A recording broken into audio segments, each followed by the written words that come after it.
capítulo 2, versículos 10 e 11, diz: Mas o anjo disse: Não tenham medo, estou aqui para trazer uma boa notícia a vocês, e ela será motivo de grande alegria, também para todo o povo.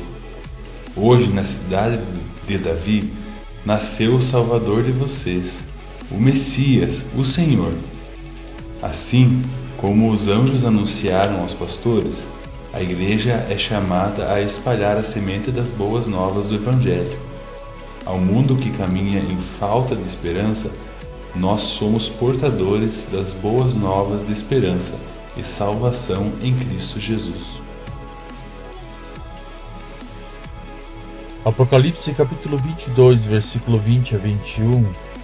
Aquele que dá testemunho de tudo isso diz: Certamente venho logo, que assim seja.